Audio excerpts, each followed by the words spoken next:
Alright, mga kababayan, mga kaibigan, mga katokis, mga kapots. Kamusta po kayong lahat? And once again, welcome po dito sa Simply Tokis Vlog. Tayo po ay magbibigay ng maiksing komento, opinion at reaksyon sa mga mainit na usaping pang-politika sa ating bansa. No, pag-usapan po natin ang House of Representatives through their spokesperson, Attorney Princess Abante, inalmahan po yung pagdideflect ng hari ng Senado na si Escudero tungkol sa insertion ng budget, at ganoon din po itong si hari ng Senado at yung isang senator na Chekwa dyan, naaakusahan po allegedly di umano silang dalawa po ang gumalaw para impluwensyahan ang desisyon ng Supreme Court para po sa pagbabasura o unconstitutionality ng impeachment case laban sa tukmol ninyong BP Sara Pusit Duterte. No, ito po tayo, nasa labas lang po tayo, no. Nasa galaan, nasa parking area po, no. Pagpasensya nyo na kung medyo madilim, sana man hindi tayo matawag na unggoy ng isang dayuhan dyan na nagkukunwaring Pilipino.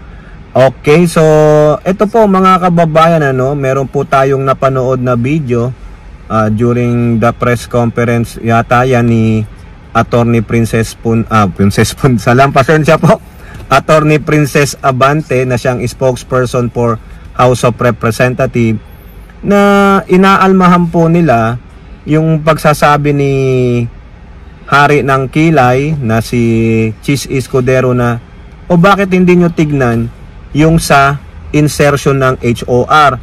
Bakit kami lang ang pinupuntirya nyo? O, ikaw naman Escudero, no, bakit mo pakikialaman ang bakuran ng may bakuran? Bakit mo pakikialaman ang bahay ng mangbahay? So tama naman po si Attorney Abante na bakit sila ang pag-iinitan? Ikaw ang nasa hot seat. Bakit ka mandadamay nang ilalagay sa hot seat? Kung merong issue din sa kanila, lalabas din at lalabas yan.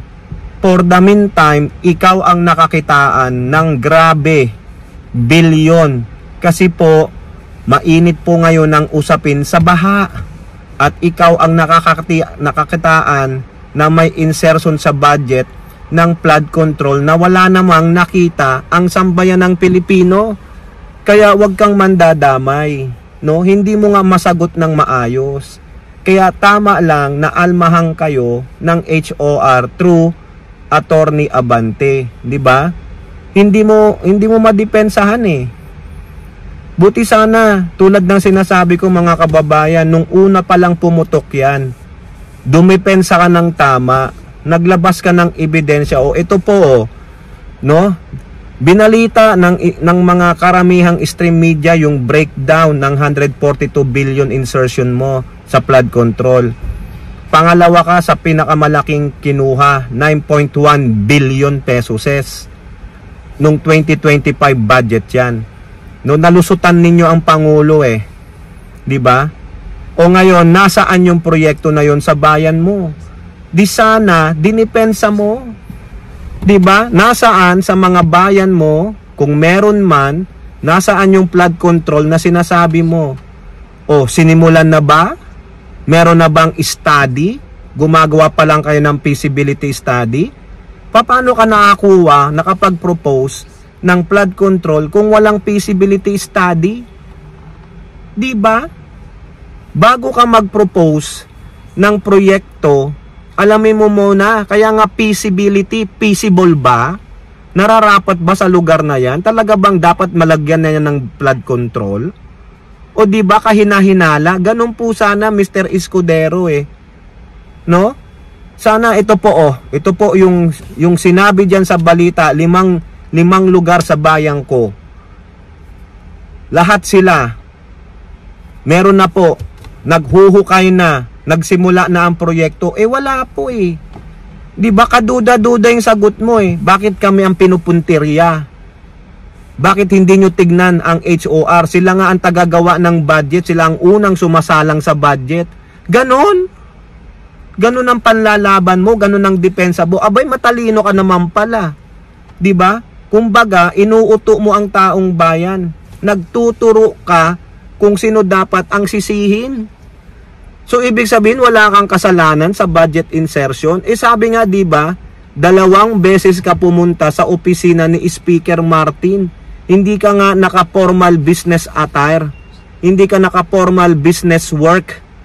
Kundi naka-polo-polo ka lang na ganito, casual na casual lang. Pero how come twice kang pumunta kung hindi official business? Ano, nakipag-inom ka lang ng tsa, nakipag-beso-beso kay speaker, tapos ilalaglag mo? 'Di ba? Ngayon kung si speaker at yung mga alay niya makikitaan niya ng butas tungkol sa kanilang unprogrammed funds, saan nila pinunta, di ba batikusin natin?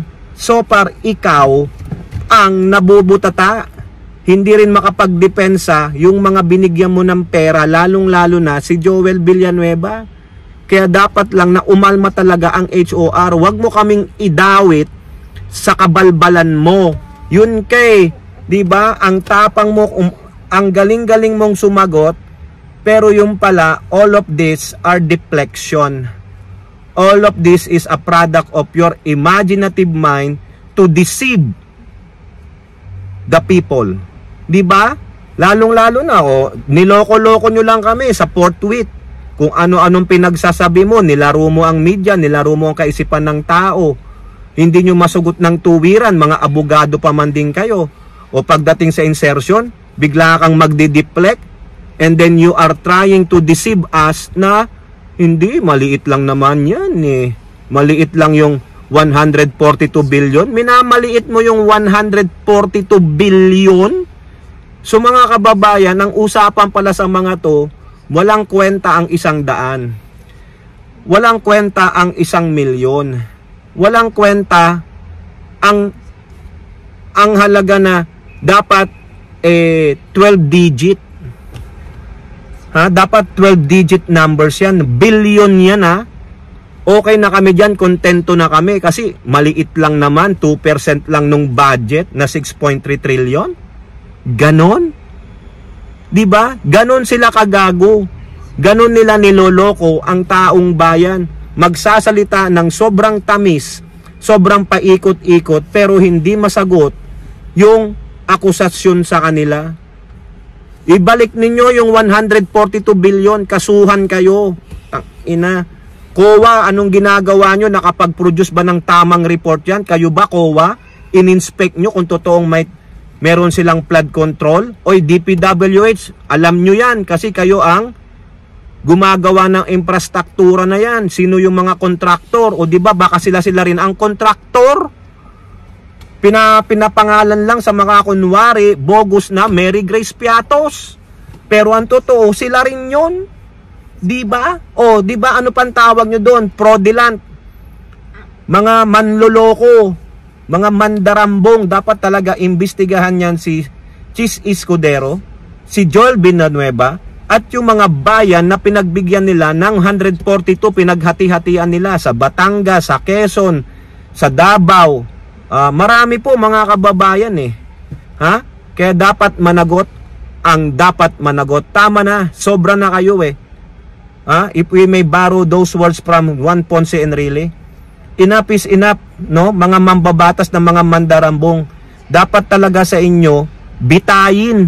Langya kayo, kaya pala ayaw nyong ibalik ang batas na para sa bitay kasi kayo ang unang mabibitay.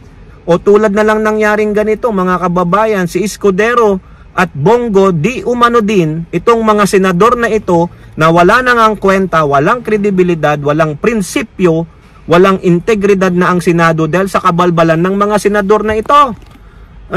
Tignan nyo, meron pong lumalabas di umano na si Bongo, yung dakilang tsekwa na yan, at si Escudero na naman ang gumalaw para po impluwensyahan ang desisyon ng Korte Suprema sa impeachment case ng inyong tukmol na Sara Pusit Duterte.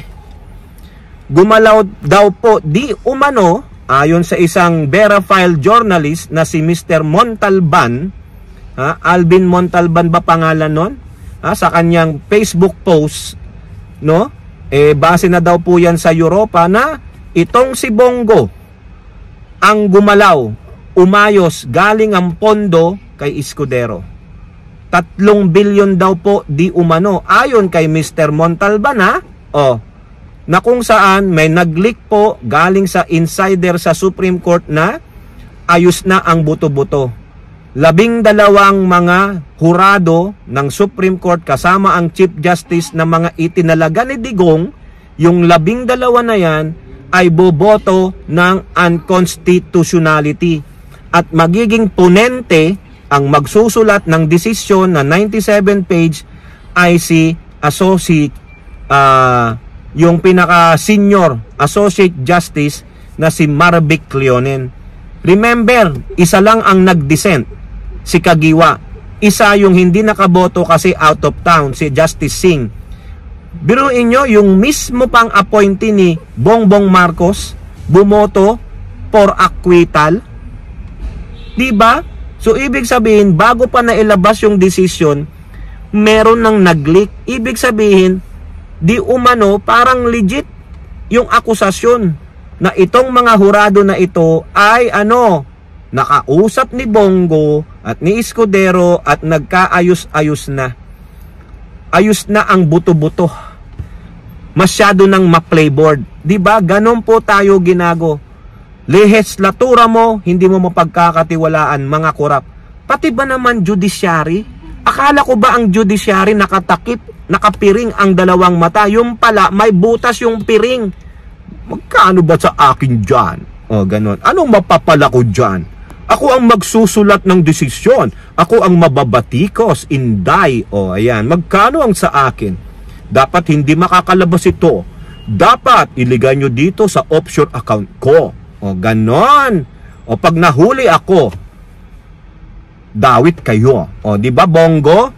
Ina talaga, Bongo, isa ang dakilang tsekwa. Ikaw Escudero, dapat ka na talagang maalis dyan sa Senado. Dyan, hindi nyo madempasahan, pati yan. Sabi nung sa PDP yata, di umano, kakasuhan daw si Mr. Montalban. Abay, good luck. Nasa Europa na po yan. Pero, pabulaanan nyo muna. Pabulaanan nyo muna, mismong sa insider ninyo, galing yan. Ibig sabihin, nahuli kayo. Kayo sa buwatan para isalba nyo si Pusit. Kasi, ang balak daw po di umano nila, kung sakaling mangyari yan sa 2028 po, mga kababayan, siyempre, hindi mai-impeach si Tukmol Sara Duterte. So, lalaban siya sa 2028. Pag manalo daw po siyang presidente, at nandiyan pa si Marvic Leonen, na meron pang 8 taon bago mag-retire kasi mandatory retirement 70, siya po ang gagawing Chief Justice. Papalitan nila si Gismundo. Ang maganda mga kababayan, i-impeach lahat sila kasama yung inappoint ni Bongbong Marcos. Di po ba? Ayan, baka naman nabigyan na rin yan. Kaya ganyan po tayo ginagago ng mga mambabatas at mga hurado. Walang matino, even sa executive level, walang matino except the president. Di po ba? Bakit may corruption sa executive? Meron. Yung mga gabinete, di ba? DPWH, nasa hot seat ka dyan. Si Sara Duterte, vice president, executive level yan, corrupt. Di ba? Walang matino, kaya dapat, ewan ko mga kababayan, nakakasawa po. Kayo, ano pong inyong masasabi? Comment down below and don't forget to like and share. Hope to see you in the next videos. Bye-bye. God bless.